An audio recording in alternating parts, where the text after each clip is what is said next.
Masechet Yoma, traité Yoma Daf Mem Gimel, fait numéro 43. On continue l'étude du passage dans la Torah concernant la vache rousse. Le Shachat Otah, la Torah dit, il l'immolera à elle. Pourquoi elle? C'est écrit chez le Shrot Acheretima, pour dire qu'il ne peut pas immoler une autre avec elle. Les Fanav, ensuite c'est marqué devant lui. Les Rav, d'après l'explication de Rav qu'on avait vue juste avant, chez le Yassir Datomimena, ça veut dire qu'il n'a pas le droit de détacher son esprit d'elle au moment de l'abattage. Shmuel chez Zar Shochet vel Hazar Roé. D'après Shmuel, c'est pour dire qu'un autre peut faire l'abattage rituel, et Elazar, le second dans la hiérarchie des prêtres, regarde. Elazar Kohen midama be'etzbao. C'est écrit ensuite, et Elazar le prêtre prendra de son sang avec son index, donc pour l'asperger cette fois vers la tente d'assignation du tabernacle, vers le palais du temple. Donc, pourquoi c'est répété encore une fois Elazar le prêtre? Shmuel a adoré Elazar. D'après Shmuel, c'est pour dire que cette fois-ci, c'est Elazar qui le fait. Les Rav avaient mis et là les Rabbot. D'après Rav, il s'agit donc d'une exclusion qui suit une autre exclusion, puisque par deux fois c'est écrit Elazar le prêtre, et donc c'est venu inclure que même la philo Kohen idiote, même un simple prêtre peut faire l'aspersion selon Rav. Puis le verset dit, et le prêtre prendra du bois de cèdre et de l'hysope et de la laine, une langue de laine rouge. Pourquoi c'est répété encore une fois le prêtre? Shmuel la philo Kohen idiote.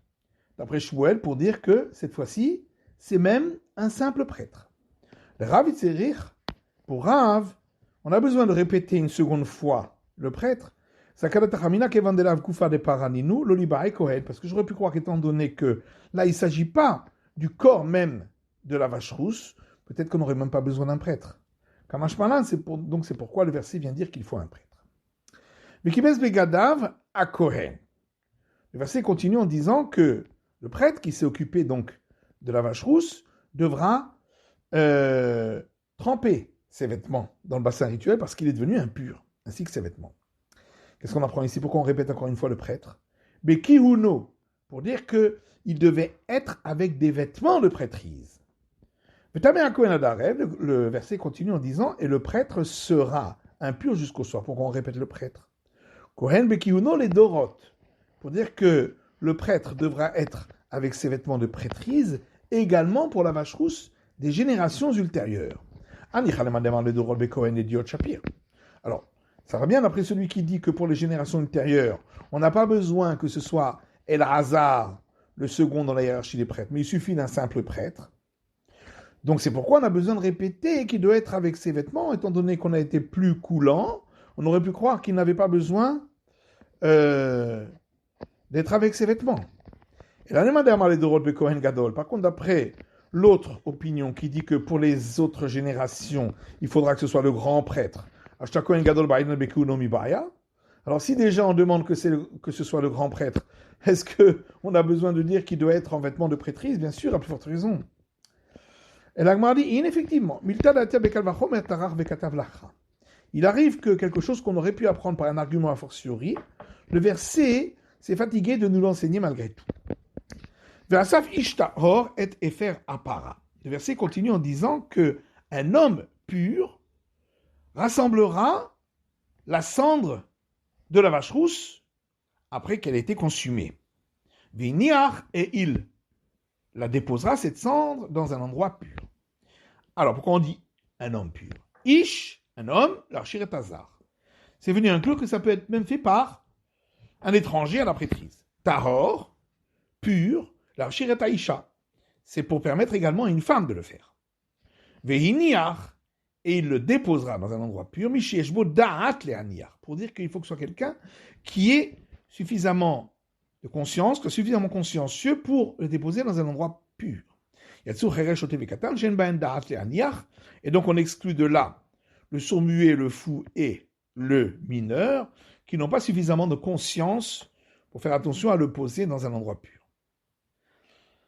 Dans la Tam, il y a une Mishnah, là-bas, dans le traité concernant la vache rousse, qui dit à Kol Sheri le Kadesh, toute personne est apte pour mélanger, préparer le mélange de l'eau de source avec la cendre de la vache rousse pour faire de l'eau lustrale, sauf le sourd-muet, le fou et le mineur. Rabbi Yehuda marchir be katan, Rabbi Yehuda permet que ce soit fait par un mineur ou possède beisha, mais pas par une femme. Ou androgynos, ni par un androgyne, parce qu'il est aussi un petit peu une femme. Maïtama de Rabbanan. Quelle est la source de l'opinion des sages, donc du premier avis? Puisqu'il est écrivé là, et ils prendront pour celui qui est impur, pour le purifier, de la cendre de la vache rousse qui est considérée comme un expiatoire et qui aura été consumée. Et on ne dit pas qui prendra. Donc, Hanar dépassé de Chabasifa, passé de Chabé qui touche. Ça montre bien que ceux qui ne pouvaient pas faire rassembler donc les cendres également ne pourront pas préparer ce mélange. Et ceux qui avaient le droit de rassembler les cendres auront aussi le droit de mélanger pour faire les eaux lustrales. Vers Rabbi Yehuda, maintenant Rabbi Yehuda, lui, comment il explique? Si c'est ainsi, le verset aurait pu dire et il prendra, comme c'est écrit concernant rassembler les cendres, et il rassemblera. Maïvelakrou, pourquoi ici c'est marqué et ils prendront au pluriel? La philokatan, c'est pour inclure le mineur. Parce qu'il est khatam, qui là-bas n'était pas apte pour rassembler les cendres, achakacher, ici sera apte. Ishamanale, et d'où il sait que la femme ne peut pas le faire, venatan velon venatna, puisque c'est marqué et il posera au singulier cette fois-ci, c'est pour exclure en disant il au masculin et pas elle posera au féminin, donc pas la femme. Verabanan, alors que les sages disent si le verset avait écrit et il prendra, il posera, j'aurais dit que le même qui prend les différents ingrédients, la cendre et l'eau, c'est lui qui doit les mettre ensemble. C'est pourquoi le verset dit et ils prendront pour dire qu'ils peuvent être à deux. Mais si le verset avait écrit et ils prendront et ils mettront avec Amina à chaque lettre et avec trait, j'aurais dit effectivement ils peuvent être à deux, mais il faut que ce soit les mêmes qui prennent et les mêmes qui mélangent ensemble. C'est pourquoi le verset a dit et ils prendront et il mettra. La fille de chaque lettre et Ifrad pourrait même prendre à deux et une personne mélange ensemble, donc ce n'est pas forcément les mêmes.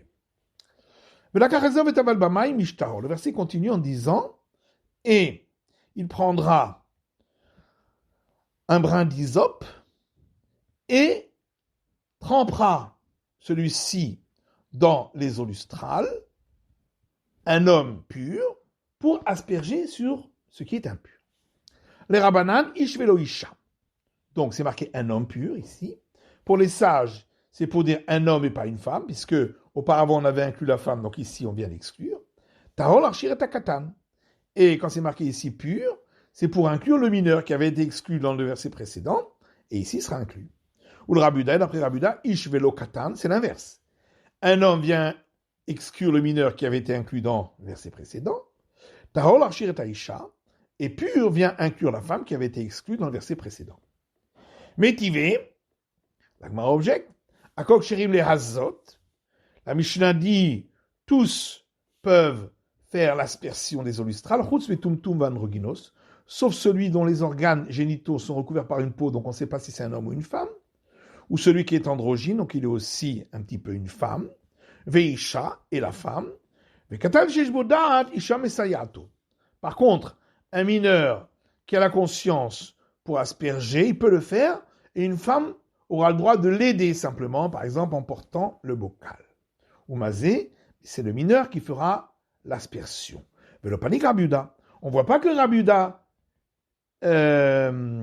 s'oppose à cette opinion qui est celle des sages.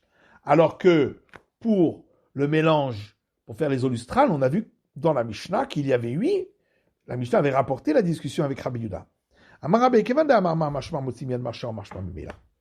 Abaye dit, étant donné qu'on avait donc dit que parfois le verset ici, dans ce passage, vient exclure du sens du précédent verset, ou parfois il va dans le même sens du précédent verset, comme on a vu jusqu'ici.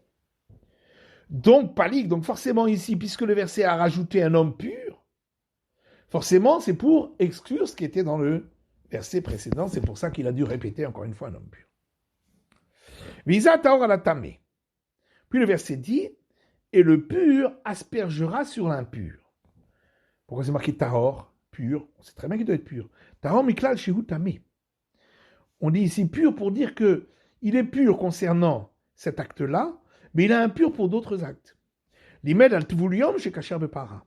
Et de là on apprend que celui qui était impur et qui s'est immergé dans le bassin rituel dans la journée, et qui donc jusqu'au soir est considéré encore comme impur pour certaines choses, comme par exemple pour le prélèvement au prêtre, il sera pur ici pour tout ce qui a trait à la vache rousse.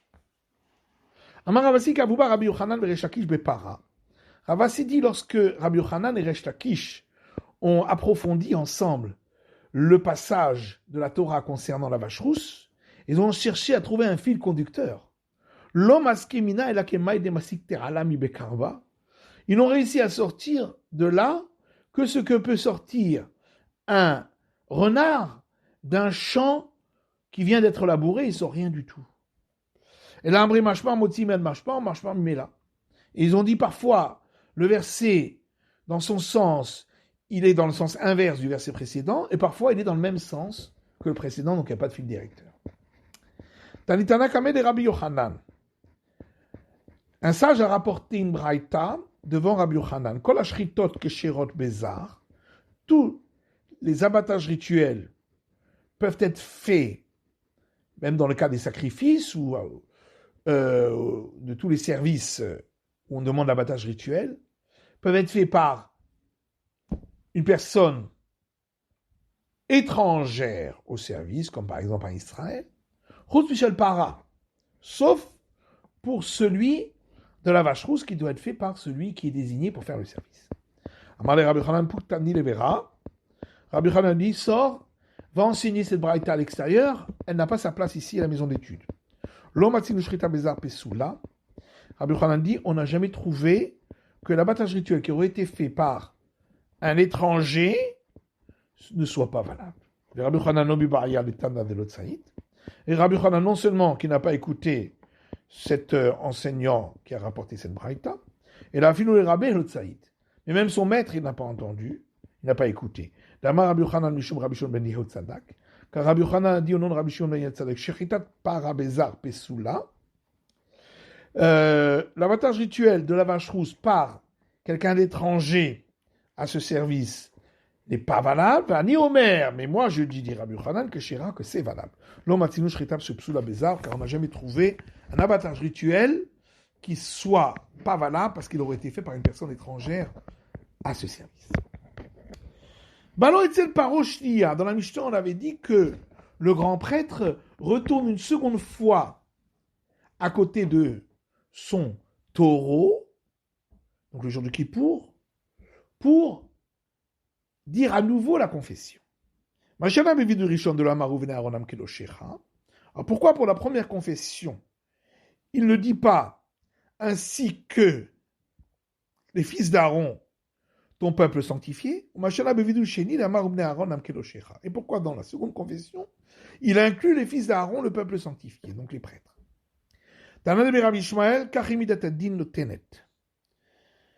Une braïta qui rapporte l'enseignement des disciples de la maison d'études de Rabbi Ishmael, qui dit « Ainsi veut la logique, Yavozaka vichaper ala chayav, que celui qui est déjà innocenté, comme ici le grand prêtre, après qu'il aura fait la première confession sur lui-même, peut donner l'expiation pour celui qui est encore coupable, comme les prêtres, alors que lorsqu'il est encore lui-même le grand prêtre coupable, puisqu'il n'a pas encore fait sa propre confession, il ne peut pas aller faire l'expiation pour les autres, pour les prêtres qui sont aussi coupables. Matitin, Mishnah suivante. Shechato. Puis, il faisait l'abattage rituel de son taureau, donc le grand prêtre. Vekibel bemizrak et damo, et il recevait dans la coupe son sang. Venoto le mishiu memares bo à la rovad arevi'i shebaechal. Et il le donne à un autre qui mélangera, remuera le sang au niveau de la 4e rangée de dallage de la grande salle du temple, que Desheloïk roche, afin que le sang ne coagule pas. Natal Martha, le grand prêtre, prenait alors une pelle vers Allah le Rosh Hamizbeach et montait tout en haut de l'autel des sacrifices. Ufana Gehalim Elach Vehelach, et avec cette pelle, il déplaçait les braises d'un côté et de l'autre. Et il ramassait des braises qui avaient déjà bien été consumées, alors qu'elles étaient encore rougeoyantes, bien sûr, mais qui ne donnaient plus de fumée, et donc qui étaient à l'intérieur du monceau de braise. Veyara, puis il descendait de l'autel, et il posait cette pelle sur la 4e rangée de dallage du parvis du temple, en partant de la porte de la grande salle du palais du temple, en allant vers l'extérieur. Tous les jours, lorsque le prêtre montait lui aussi chaque jour sur l'autel pour aller chercher des braises pour l'encens du matin ou de l'après-midi, il ramassait avec une pelle en argent, puis il transvasait les braises dans une pelle en or. Mais ce jour-là de Kippour,